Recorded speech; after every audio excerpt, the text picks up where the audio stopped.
Hey, Trad Church Network, Brad Wright coming to you here at the beginning of the month of August. And I know for most of us, it's going to be an amazing month, not just because of the life cycle of your church, where normally we go into those fall months with some kind of ministry plan or ministry ideas, new vision for our church to reach our communities in the fall months. But also, I know here for August 1st, teachers are going back to school. And then here within another day or two, we're going to start Serve NC projects all over our Triad Church network. And so we're so thankful for those of you that have reached out and asked for some funding, some cooperation efforts to reach our community, to just serve in some kind of way.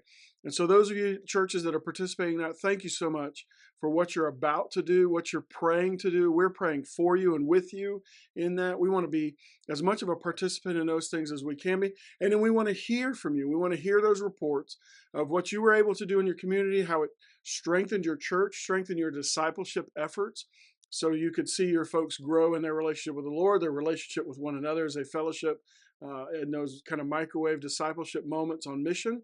But then how you had some type of impact on the community.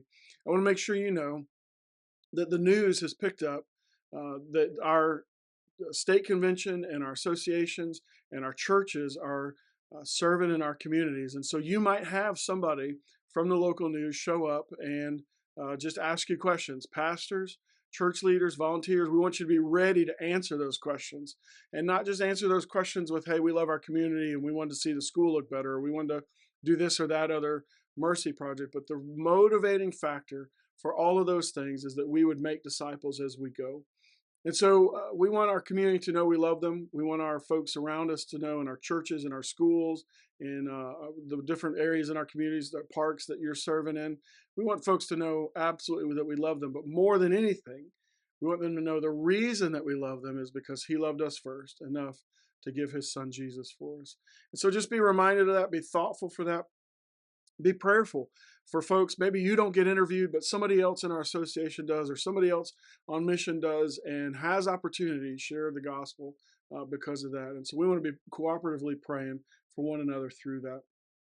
Beyond that, I want to remind you that because it is the beginning of August, we're getting ever closer to our annual meeting in October. And again, I'm so excited about the opportunity we're going to have to share stories of how people have come to know Christ. Maybe this week, this month in August, as you serve, you're going to have opportunity to share the gospel, and somebody's going to come to know Christ because of it.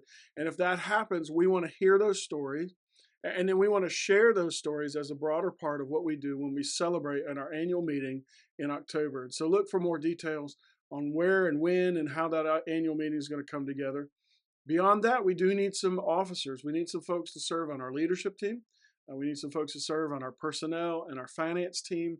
And so we want to offer that to you and just say, hey, if you're interested in the work of the association, you want to see us go and make disciples with our churches, encourage and equip our churches to do that.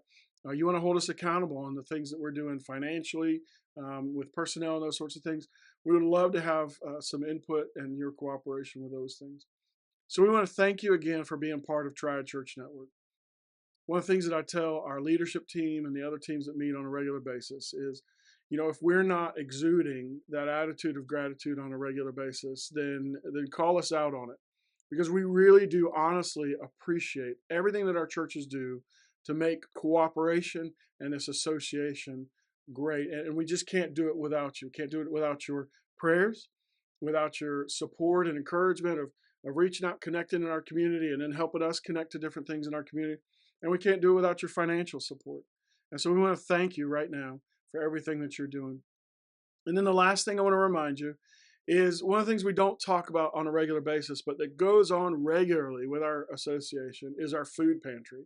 They're still operating out of Emmanuel Church, and every other Thursday they are feeding people in our community. Sometimes we're purchasing groceries and purchasing things to hand out.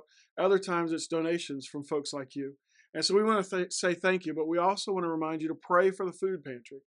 Many of our churches have food pantries. This is one sort of centrally located there, Emmanuel Church, right across from Mount Tabor High School. And they have regular folks that come and serve, but also regular folks that come and receive. And so we want to be reminded that that's part of what we do as an association, is just literally feeding our community and opening a door, hopefully, to tell them about Jesus, the bread of life.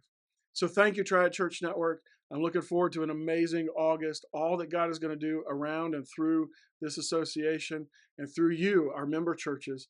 God bless you, and we'll see you soon.